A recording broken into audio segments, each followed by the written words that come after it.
let's go. Let's start from the beginning. Cammy Fields versus Io Shirai. Cammy Fields got fucked.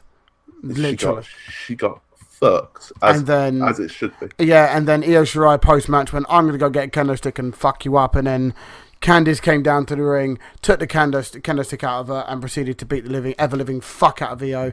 Io ran away, cowered away, still mad as a box of frogs, did her own thing, and then that was that. Genuinely, that was it.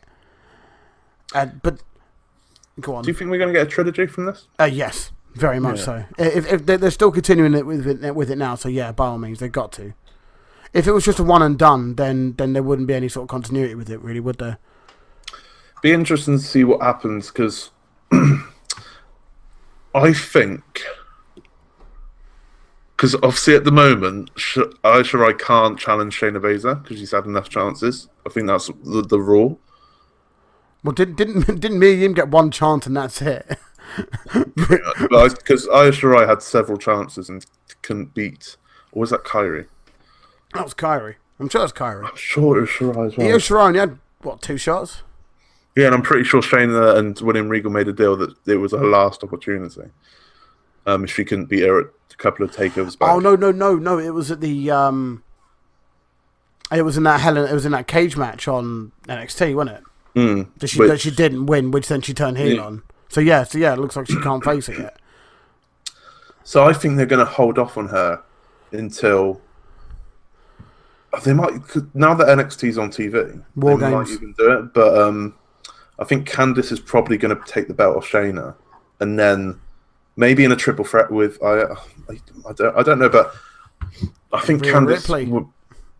Yeah, she's not going to take the belt. Her hair was all braided. I keep on scrolling down to see her face. Let's move on because I want to get onto it. Keith Lee and Dominic Dijakovic. Oh my god, this was fucking incredible. The thumbnail for the video is Spanish Fly. So, Keith Lee did a fucking Spanish Fly 5 stars off the top rope to Dominic Dijakovic, and right. I'll be honest. And another thing that's sort of well known is I don't tend to watch NXT week to week. Not that often. I'll pick up odd ones as and when. But after seeing that the Rhea Ripley spoiler, because I'd known about the Rhea Ripley spoiler. I've not seen anything on Twitter. From this is the first time I've seen it. Fucking Wolfie. Blame Wolfie for that one. Because I saw it may not have even been Wolfie. I'm sorry, that may not have been him. That may have been Reddit. That may have been Reddit. My bad. But from a couple of weeks ago, I found out about. No, he did tell me. He DM'd me. The Rhea Ripley spoiler. I knew about it from a couple of weeks ago, but then I didn't know when it was going to be aired. So then obviously I just seen the spoiler. I was like, oh shit, right, I'm going to watch this NXT, and I completely forgot about the Dijakovic and Keith Lee scenario that's going on there. They were incredible. I can't. They were incredible last time. Oh my god! It's like what Spanish Fly. There was Dominic Dijakovic's finish is ridiculous. Well, it's a torture rack into like a GTS, isn't it? Yeah, fucking it nasty. And okay, Dijakovic picked up the win. I thought Keith Lee would win, but you know that's just sort of my opinion. But they seem to be putting a lot of stock behind Dijakovic to have him beat Keith Lee and give him more time. Dijakovic, but it took me some time as well. But oh my god, I can see why there's a big deal about it. He did a nasty looking cyclone kick as well that I'd not seen someone do that before. You got a dirty cyclone kick on someone, on Keith Lee. It was very very very even. The whole match was even. Obviously, their last match was double count out. And they were very even in that one, so I guess it makes sense for this one to be even. A lot of sort of intense eye contact between the two of them. I mean, that sort of feast your eyes. Oh no, it was. It was like just stare downs and just a very two big lads going at it. As I'd seen on Reddit, there should be a campaign for 305 wide, which is what that was. That was mad. Keith Lee versus the one in the Viking Raiders. Yes. Don't know their names anymore. Hanson. Yes. Igor and Eric. Let's the big two pieces. Matt said that this is the best NXT ever. I can see why. I'm really looking forward to watching this. So Rhea Ripley interrupts Shayna Baszler.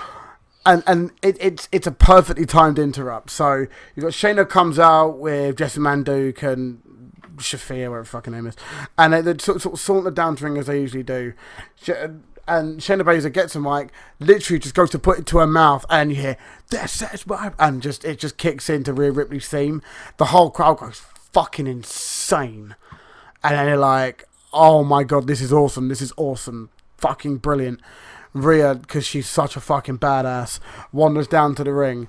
She takes the mic from Shayna Baszler's hand as she's about to speak, and she goes, "I know what you're gonna say, but what did you say?" She goes, "I know what you're gonna say, that you've beaten everyone, but you haven't beaten me yet, bitch." And then just stands there and stares at her. And Shayna's like, "Yeah, let's just back off it," and just that's it. That's all it needed.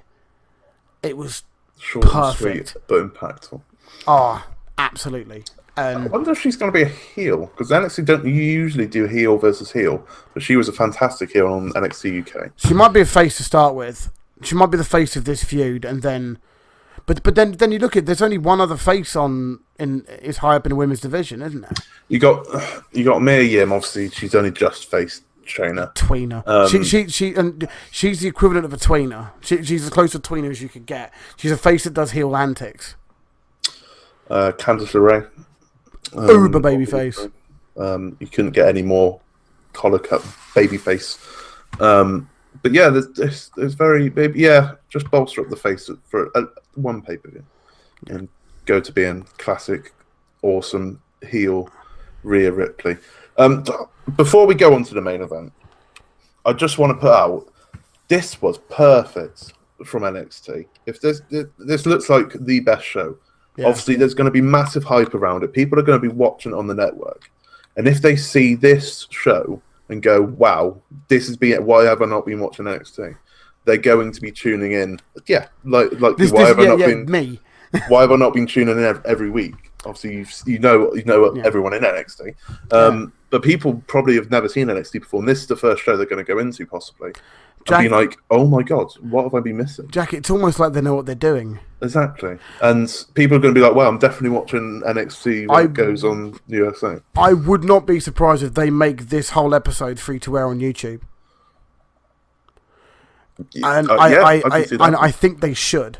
This episode goes on YouTube, or every, because obviously there's only 2 weeks for NXT left until they go live. Can't be long. 18th of September. Okay, so you've got 3 weeks, two or three episodes left. If you make those available on YouTube, pump as much fucking money at it as you can to promote it. I would not be surprised. Yeah. Especially if it's as good as this. Because obviously they're trying to wrap up whatever storylines they've got going at the moment and slowly start new ones, I guess, with the Rhea Ripley thing. Which is weird. Yeah, thinking about that, that's almost counterintuitive, isn't it? Because obviously if you're trying to wrap up whatever stories you've got going from the network before you go to the big live 2-hour show. Yeah, but I guess if they're wrapping things up now and people are like, shit, this is what I've been missing. They're going to go watch back, get the views on the old videos, get that up, and then they'll be ready for the 18th when there's going to be new feuds and whatnot. Let's move into the main event, though, because we had a title change. This is why, you can mute words on Twitter. Yeah. Like mute phrases. So like NXT's muted. NXT spoilers are muted. So I don't see anything. I knew this happened yesterday. Yeah. What we do? So not yesterday. Earlier on, when I woke up, I knew this happened. I saw it. Yeah. And it makes perfect sense. It makes the Street Profits go onto Raw, and that's essentially what happened. As the Undisputed Era are 3 times NXT Tag Team. That's the first time ever, isn't it? First time it's ever happened, isn't it? Kyle O'Reilly's the only 3 time, I guess, because he's had different partners. But there's only ever been double champs. It's an awesome thing though, and it was a brilliant match. They're always brilliant. They have some mad chemistry together. Yeah, the high-low finish sort of came out of nowhere as well. They usually build to that sort of finish, but it was like a Anto Dawkins hit a spear on or a running tackle, whatever it fucking is, whatever he calls it, on on Kyle O'Reilly. He went down like a sack of shit. He went to do it to Bobby Fish. Bobby Fish got his knee up. Angelo Dawkins, bang, hits the floor. And so he's well out of it. Kyle O'Reilly sort of stumbles up to his feet. Bobby Fish is already up on his feet. They look at each other, realise Montez is in the middle, and they go, fucking high-low, do it there, and then bang, 1, 2, 3. It was like it sort of fell into their lap. It wasn't like how most of their matches are sort of like, okay, everything's perfectly calculated. This was more of an opportunistic win, and it was different, and I really enjoyed that. And it just shows how good they are as a tag team. If you think in kayfabe, you think, oh god, they're a good tag team, like the Revival, like old school tag team. Yeah, and then from now you're going to see when they go to live TV, Undisputed Era will fucking run that show. Absolutely run it. It'll be interesting to see if Roddy ever gets the North American title. Yeah, he will. No doubt. I'm sure. Like I said, it would happen on the last takeover. So did I. But I think it's almost destiny. Or will they fall back into the storyline that Roddy isn't good enough? Like Roddy's like the outsider kind of thing. He's not. It can go either way. And to be honest, it's Undisputed Era. They could make gold out of either one. Exactly. I'd rather them stay together as a foursome than split off, because Roddy's a bland. No, I mean they're going to bring in like No Way Jose or Kevin Owens or Heath Kevin Slater, or Kevin Owens. Or Kevin Owens. Yeah, that would be awesome. That would be pretty awesome. Him and Adam Cole are best buds. You got to do it.